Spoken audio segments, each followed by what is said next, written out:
উমৰাংচুৰ শিহৰণকাৰী আৰু ভয়ংকৰ ঘটনাই জোকাৰি গৈছে সমগ্ৰ ৰাজ্য 4টা দিন উকলি কিন্তু 4 দিনৰ পিছতো ইয়াত যিসকল শ্ৰমিক আবদ্ধ হৈ আছে সেই সকল শ্ৰমিকক এতিয়ালৈকে এই মুহূৰ্তলৈকে উদ্ধাৰ কৰিব পৰা হোৱা নাই শেহতীয়া যি চৰকাৰী তথ্য সেই তথ্য অনুসৰি 8জনকৈ শ্ৰমিক ইয়াৰ ভিতৰত আবদ্ধ হৈ আছে বৰ্তমান মুহূৰ্তত যাক লৈ নেকি এটা প্ৰশ্ন উত্থাপিত হৈছে যে জীৱন্তে আছেনে বাৰু সেই সকল শ্ৰমিক অৰ্থাৎ 8জন শ্ৰমিক জীৱন্তে আছেনে বাৰু এনে ধৰণৰ বহু প্ৰশ্ন উত্থাপিত হৈছে এতিয়া অসমৰ জনতাৰ মাজত হাই টেকনলজি ব্যৱহাৰ কৰা হৈছে শ্ৰমিকসকলক উদ্ধাৰৰ বাবে কিন্তু এই মুহূৰ্তলৈকে ইয়াৰ ভিতৰত যিসকল শ্ৰমিক আবদ্ধ হৈ আছে 8জন শ্ৰমিক আবদ্ধ হৈ আছে সেই সকল শ্ৰমিকক উদ্ধাৰ কৰিব সক্ষম হোৱা নাই অভিযানকাৰী দলে এটা প্ৰসংগটো হৈছে ৰেড হোল মাইনিং কি হয় কেনে ধৰণে ৰেড হোল মাইনিংৰ জৰিয়তে কয়লা উলিওৱা হয় ওপৰলৈ সমান্তৰালকৈ প্ৰশ্ন উত্থাপিত হৈছে নিশ্চয় আপোনাৰ মনত যে ইয়াৰ পৰিৱেশ ভিতৰৰ পৰিৱেশটো কেনেকুৱা ৰেড হোল মাইনিং বুলি ক'লে ইয়াৰ ভিতৰৰ পৰিৱেশটো কেনেকুৱা যি তথ্য আমি পাইছো ইয়াৰ দৈৰ্ঘ্য আছিল এই কুঁৱা সদৃশ গাঁতটোৰ দৈৰ্ঘ্য আছিল 300 ফুট এই দৈৰ্ঘ্য আছিল কুঁৱাটোৰ আৰু ইয়াৰ ভিতৰ ফালে যিসমূহ টানেল আছিল সেই টানেলসমূহৰ দৈৰ্ঘ্য কিমান সকলোবোৰ বিস্তৃত ৰূপত এই মুহূৰ্তত আপোনালোকক আমি জনাবলৈ বিচাৰিছো প্ৰথম অৱস্থাত এনে ধৰণে কুঁৱা সদৃশ গাঁত খান্দি লোৱা হয় ইয়াৰ ভিতৰত থাকে কিছু টানেল থাকে আৰু এনে ধৰণে খান্দি লোৱা হৈছিল এই খাতটো এনে ধৰণে এই পৰিৱেশ ভিতৰৰ পৰিৱেশ এনেকুৱা ধৰণৰ আপুনি কল্পনা কৰি লওক কেনে ধৰণৰ পৰিৱেশ সেই তাত উমৰাংচৰ যিটো অবৈধ কয়লা খনি আছিল তাৰ এই ভিতৰ ভাগ এনেকুৱা ধৰণৰ এনে ধৰণে এয়া দেখুৱাইছো এনে ধৰণে আপোনাৰ টানেল উলিওৱা হয় এই গাঁতৰ ভিতৰত ইয়াৰ দৈৰ্ঘ্য যদি চাওঁ ইয়াৰ দৈৰ্ঘ্য আমি আকৌ কৈছো 300 ফুট উচ্চতা ইয়াৰ পৰা ওপৰলৈকে 300 ফুট উচ্চতা সমান্তৰালকৈ ইয়াৰ ভিতৰত যিসমূহ টানেল খান্দি লোৱা হয় ধৰি লওক এয়া হৈছে 1 নম্বৰ টানেলটো এয়া হৈছে 2 নম্বৰ টানেল এয়া হৈছে 3 নম্বৰ টানেল এয়া হৈছে 4 নম্বৰ টানেল আৰু এয়া হৈছে 5 নম্বৰ টানেল এয়া হৈছে 6 নম্বৰ টানেল আৰু এয়া হৈছে 7 নম্বৰ টানেল অৰ্থাৎ ইয়াত 7টাকৈ টানেল এনে ধৰণে উলিওৱা হৈছিল আৰু এই টানেলসমূহৰ পৰা আপোনাৰ কয়লা উলিওৱা হয় আৰু ইয়াৰ জৰিয়তে ওপৰলৈ শ্ৰমিকসকলে কয়লাসমূহ লৈ যায় এটা কথাটো হৈছে এই টানেলসমূহৰ গভীৰতা কিমান দৈৰ্ঘ্য হ'ব পাৰে আপুনি কল্পনা কৰক আপুনি শুনি আচৰিত হ'ব এইসমূহ যি টানেল দেখিছে আপুনি এই টানেলসমূহৰ ভিতৰৰ গভীৰতা 900 ফুটৰ পৰা 1000 ফুট এবাৰ মাত্ৰ আপুনি কল্পনা কৰক কেনে ধৰণে শ্ৰমিকসকলে 900 ফুট ভিতৰলৈ গৈ 1000 ফুট ভিতৰলৈ গৈ তাৰ পৰা কয়লা লৈ আহি ওপৰলৈ লৈ যায় এনে ধৰণে ওপৰলৈ লৈ যায় এই টানেলসমূহৰ পৰা এটা কথাটো হৈছে যেতিয়া টানেলসমূহৰ পৰা কয়লাসমূহ উলিয়াই শেষ হয় তেতিয়া এই টানেলসমূহ এনে ধৰণে বন্ধ কৰি দিয়া হয় প্ৰতিটো টানেল বন্ধ কৰি দিয়া হয় 7টা টানেল যেহেতু আছিল এনে ধৰণৰ টানেলসমূহ বন্ধ কৰি দিয়া হয় যিদিনাখন ঘটনাটো ঘটিল সেই দিনাখন প্ৰায় 40ৰ পৰা 50 জন লোক ইয়াৰ ভিতৰত প্ৰৱেশ কৰিছিল অৰ্থাৎ এই গাঁতটোৰ ভিতৰত প্ৰৱেশ কৰিছিল কয়লা উলিয়াবৰ বাবে আৰু ভাগে 1 2 3 4 5 6 7টা টানেল এই 7টা টানেলৰ ভাগে শ্ৰমিকসকল গুছি গৈছিল গ্ৰুপ ওয়াইজ তেওঁলোক গুছি গৈছিল আৰু যেতিয়া এটা টানেলৰ পৰা কয়লা উলিয়াই শেষ হ'ল তাৰ পিছত টানেলসমূহ যি ধৰণে বন্ধ কৰি দিয়া হয় সেই বন্ধ কৰা টানেল বিস্ফোৰিত হ'ল উমৰাংচুৰ ঘটনাটো কি হ'ল আচলতে যিসমূহ টানেল বন্ধ কৰি দিয়া হৈছিল সেই টানেলৰ এটা টানেল বিস্ফোৰণ হ'ল যাৰ ফলত নেকি এনে ধৰণে হুৰে ধৰি লওক 6 নম্বৰ টানেলটো বিস্ফোৰিত হৈছিল এই 6 নম্বৰ টানেলটো ইয়াৰ দি আপোনাৰ পানী বাহিৰলৈ ওলাই আহিল যাৰ ফলত নেকি পানী এতিয়া আপোনাৰ 150 ফুট ওপৰলৈ উঠিছে যিটো টানেল বিস্ফোৰিত হ'ল সেই টানেলৰ পৰা পানী ওলাই আহি 150 ফুট ওপৰলৈ উঠিছে পানী যাৰ পৰিপ্ৰেক্ষিতত যিসমূহ আন টানেলত আছিল শ্ৰমিকসকল ধৰি লওক যদি 4 নম্বৰত আছিল যদি 7 নম্বৰত আছিল যদি 1 নম্বৰত আছিল 2 নম্বৰত আছিল 5 নম্বৰত আছিল 4 নম্বৰত আছিল যদি এইকেইটা টানেলত শ্ৰমিকসকল আছিল তেনেহলে আপুনি কল্পনা কৰি লওক এই টানেলসমূহত শ্ৰমিকসকল আবদ্ধ হৈ থাকিবলগীয়া হৈছে বৰ্তমান মুহূৰ্তলৈকে আকৌ কৈছো সৰকাৰি যি তথ্য হে সৰকাৰি তথ্য অনুসৰি 8 জনকৈ শ্ৰমিক বৰ্তমান মুহূৰ্তত ইয়াৰ ভিতৰত আবদ্ধ হৈ আছে কিন্তু কথাটো হৈছে যে ইয়াৰ ভিতৰত যিসকল শ্ৰমিক গৈছিল যিসকলে নিজৰ জীৱন ৰক্ষা কৰিবলৈ সক্ষম হৈছিল বিস্ফোৰণৰ হোৱাৰ লগে লগে তেওঁলোক ওপৰলৈ উঠি আহি এনে ইয়াৰ ওপৰত উঠি আহি নিজৰ জীৱন ৰক্ষা কৰিবলৈ সক্ষম হ'ল সেই সকল শ্ৰমিকে মন্তব্য প্ৰকাশ কৰিছে যে কমেও 15 পৰা 20 জন শ্ৰমিক ইয়াৰ ভিতৰত থাকিব লাগে আকৌ কৈছো 15 পৰা 20 জনকৈ শ্ৰমিক হয়তো এই টানেলসমূহৰ ভিতৰত আছে বৰ্তমান সময়লৈকে শ্ৰমিকৰ ভাষ্য অনুসৰি কিন্তু সৰকাৰি তথ্য মতে মাত্ৰ 8 জন শ্ৰমিকে ইয়াত আবদ্ধ হৈ আছে এটা কথাটো হৈছে যিসকল শ্ৰমিক ইয়াৰ ভিতৰত আবদ্ধ হৈ আছে তেওঁলোক বাৰু জীৱন্তে আছেনে তেওঁলোক জীয়াই আছেনে এনে বহু প্ৰশ্ন উত্থাপিত হৈছে এই মুহূৰ্তত 4টা দিন পাৰ হ'ল 4টা দিনৰ পিছতো যিমান হাই টেকনলজি ব্যৱহাৰ কৰিছে তেওঁলোকক উদ্ধাৰৰ বাবে কিন্তু এই মুহূৰ্তলৈকে তেওঁলোকক উদ্ধাৰ কৰিবলৈ সক্ষম হোৱা নাই অভিযানকাৰী দলে পানীৰ আপোনাৰ বুকা পানীৰ উপচি পৰিছে এতিয়া ইয়াৰ এই খাতটো বুকা পানীৰ উপচি পৰিছে বতৰ বেয়া বৰষুণ দিলে পানীৰ উচ্চতা আৰু বৃদ্ধি পাব আৰু ওপৰলৈ উঠিব পানী এতিয়া যদি 150 ফুট ধৰি লওক 150 ফুট আৰু এই খাতটো দৈৰ্ঘ্য হৈছে 300 ফুট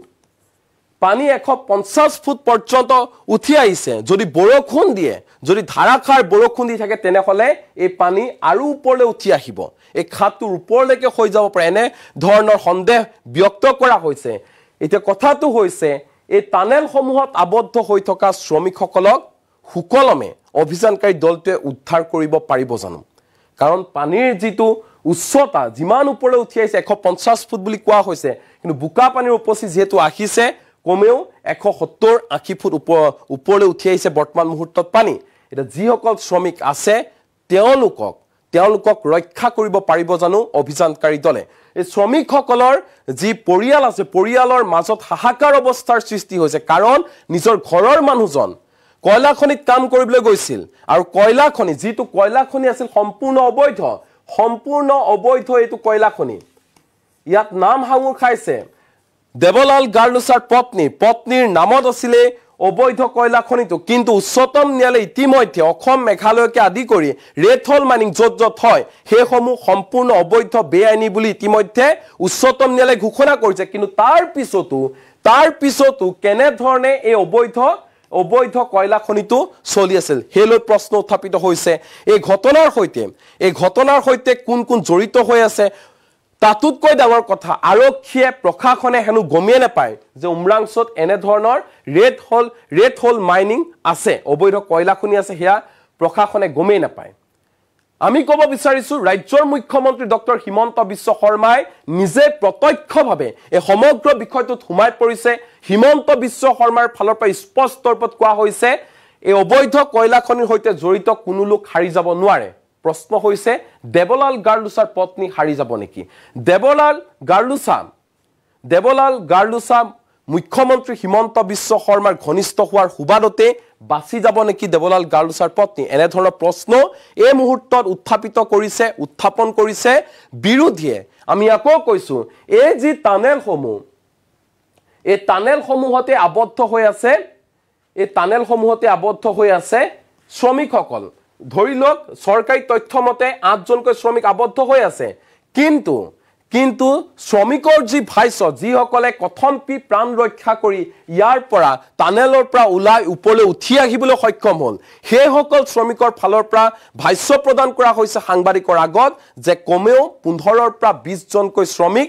আবদ্ধ হৈ আছে এই টানেলসমূহৰ ভিতৰত তেওঁলোকৰ মতে প্ৰায় 50-40 জন শ্ৰমিক প্ৰথম অৱস্থাত ইয়াত সোমাই পৰিছিল তেওঁলোক আহিছিল কয়লা খান্দিবৰ বাবে আৰু যেতিয়া এই ভয়ংকৰ বিস্ফোৰণ হ'ল হাহাকাৰ লাগিল আৰু 30 জনকৈ শ্ৰমিক ওপৰলৈ উঠি আহিবলৈ অৰ্থাৎ এই খাতটোৰ পৰা ওপৰলৈ উঠি আহিবলৈ সক্ষম হ'ল আৰু যিসকল শ্ৰমিক অৰ্থাৎ যদি 50 জন শ্ৰমিক সোমাইছিল তেনেহলে 20 জন শ্ৰমিক আবদ্ধ হৈ থাকিবলগীয়া হৈছে এই টানেলসমূহত ইয়াৰে কালি এজন শ্ৰমিকৰ মৃতদেহ ইতিমধ্যে উদ্ধাৰ কৰা হৈছে সমান্তৰালকৈ যিসকল বাকি আছে ধৰি লওক আনুমানিক আমি কৈছো তথ্য নিশ্চিত নহয় 19 জন শ্ৰমিক যদি আবদ্ধ হৈ আছে তেনেহ'লে তেওঁলোকৰ অৱস্থা বৰ্তমান মুহূৰ্তত কেনেকুৱা ধৰণৰ হৈছে এবাৰ মাত্ৰ আপোনালোকে কল্পনা কৰক পৰিয়ালৰ সদস্যৰ হাহাকাৰ লাগিছে কান্দিছে উচুপি উঠিছে তেওঁলোক আমাৰ মানুহজনক ঘূৰাই দিয়ক এনেধৰণে পৰিয়ালৰ লোকে আহ্বান জনাইছে কিন্তু 4টা দিন উকলি গ'ল 4 দিনৰ পিছতো হাই টেকনলজি ব্যৱহাৰ কৰিও এই টানেলসমূহৰ ভিতৰত থকা শ্ৰমিকসকলক উদ্ধাৰ কৰাত ব্যৰ্থ হৈছে অভিযানকাৰী দল কিন্তু চেষ্টা অব্যাহত ৰাখিছে এই মুহূৰ্তত ভুক্তভোগী শ্ৰমিকৰ ভাষ্য আমাৰ লগত আছে নিজৰ সহকৰ্মী শ্ৰমিকসকলক কেনেধৰণে তেওঁলোকে এৰি আহিবলৈ বাধ্য হ'ল সেই সময়ত কেনেধৰণৰ ঘটনা সংঘটিত হৈছিল কেনেধৰণৰ বিস্ফোৰণ হৈছিল কেনেধৰণে হাহাকাৰ লাগিছিল সেই শ্ৰমিকৰ মুখেৰে আপোনালোকে শুনক গাৰ নোম হিয়ৰি উঠা বৰ্ণনা মই ঘৰৰ পৰা আহিছোঁ মই 5জন মানুহ একেলগত আহিছোঁ 5জন মানুহ একেলগত আহিছোঁ আহি এসপ্তাহ ইয়াত চৰ্দাৰে ফোন কৰিলে যে মোৰ কোৱাৰীৰ পানী টানা শেষ হৈ গ'ল তুমি আহা ইয়াত কাম কৰিবৰ কাৰণে পিছত আমি 5জন মানুহ আহিছোঁ অহাৰ পিছত মই যেদিনা আহিছোঁ পিছদিনা মই দোলৰ ভিতৰত সোমাইছোঁ সোমায়া পিছত মই সিট যিবিলাক কাম কৰবাৰ সিট বুলি কয় যেটো মই কাম যতে কাম কৰিম তাতে সিট বুলি কয় 300 ফুট নিচত যাব লাগে তাৰ পিছত এনেকা আৰু লেভেল যাব লাগে ভিতৰত 300 ফুট এনেকা গেৰা যাব লাগে পিছত এনেকা যাব লাগে এনেকা 300 ফুট 350 ফুট 400 ফুট এনেকা যাব লাগে মোৰ সিটটো 350 ফুট ভিতৰত আছে মোৰ সিটটো পিছত মই 5জন মানুহ আহিছিলোঁ 4টা মানুহ সোমাই সিটটো বনাই থৈ আহিছোঁ এনেকা 3 দিন গ'ল সিট বনাই থৈ আহিছোঁ পিছত আৰু ভিতৰত নাযাওঁ মই 3 দিন হ'ল হোৱাৰ পিছত চৰ্দাৰৰ তাত ক'লোঁ মই মোৰ গাড়ী চাৰি বনাব লাগে এনেকা কথা হ'ব যেদিনা কাম ষ্টাৰ্ট হ'ব সেইদিনা মই টাকা আনি দিম চৰ্দাৰে আপোনালোকক কিবা কি হিচাপত আনিছিলে আপোনালোকক মোক কাম কৰিবৰ কাৰণে আনিছিলে কাম কৰিবৰ কাৰণে আনিছিলে পিছত সোমবাৰৰ দিন কামটো ষ্টাৰ্ট হ'ল কামটো যেতিয়া সোমবাৰৰ দিন কামটো ষ্টাৰ্ট হ'ল মই সেই সোমবাৰৰ দিন ৰবিবাৰৰ দিন আৰু 3টা মানুহ মোৰ গাঁৱৰ পৰা আহিলে কেইজন মানুহ হ'ল 8জন আৰু 2জন মানুহ মোৰ লগত ডবগাঁৱৰ পৰা আহিছিলে তো টোটেল মানুহ 10জন মানুহ হৈছোঁ আমি 10জন টোটেল মানুহ 10জন আছিলোঁ আপোনাৰ লগত 10জন মানুহ মই ৰাতিপুৱা ঘুমৰ পৰা উঠিছোঁ উঠাৰ পিছত চৰ্দাৰে মোক ক'লে এই তুমি চবৰ আগত আহিলে কামত তুমি গাড়ী বেলচা একো নাপালে পুৰা মানে গাড়ী বেলচা গোটেই মানুহবিলাক লৈ ল'লে তুমি কিয় কাৰণে আহিছা তুমি কিয় কামত নাযায় চৰ্দাৰে এনেকৈ ক'লে পিছত মোৰ কেম্পৰ মানুহ 4টা মানুহ সি ক'লে কি এই গোটেই মানুহকেইটা গৈছে তো মোৰো যাব লাগিব চুটটো ধৰিবৰ কাৰণে পিছত সিহঁতে গ'লে মোৰ ঘৰৰ ৰুমৰ পৰা 4টা মানুহ গ'লে চিট ধৰিবৰ কাৰণে আৰু বাকী আমাক 6টা থৈ গ'ল থৈ যোৱাৰ পিছত মোক ক'লে যে তুমি গাড়ী চাৰি বনাই আৰু গাড়ী চাকাবিলাক ভিতৰত তুমি সোমাইছিলা নেকি নহয় মই সোমাও নাই মোৰ নাম জালালউদ্দিন আপুনি কাম কৰিছিলে সেইদিনাখন নহয় মই ঘৰৰ পৰা আহিছোঁ মই 5জন মানুহ একেলগত আহিছোঁ 5জন মানুহ একেলগত আহিছোঁ আহি এসপ্তাহ ইয়াত চৰ্দাৰে ফোন কৰিলে যে মোৰ কোৱাৰীৰ পানী টানা শেষ হৈ গ'ল তুমি আহা ইয়াত কাম কৰিবৰ কাৰণে পিছত আমি 5জন মানুহ আহিছোঁ অহাৰ পিছত মই যেদিনা আহিছোঁ পিছদিনা মই দোলৰ ভিতৰত সোমায়া পিছত মই সিট যিবিলাক কাম কৰবাৰ সিট বুলি কয় যেটো মই কাম যতে কাম কৰিম তাতে সিট বুলি কয় 300 ফুট নিচত যাব লাগে তাৰ পিছত এনেকা আৰু লেভেল যাব লাগে ভিতৰত 300 ফুট এনেকা গেৰা যাব লাগে পিছত এনেকা যাব লাগে এনেকা 300 ফুট 350 ফুট 400 ফুট এনেকা যাব লাগে মোৰ সিটটো 350 ফুট ভিতৰত আছে মোৰ সিটটো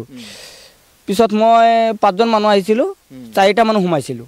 সোমাই সিটটো বনাই থৈ আহিছোঁ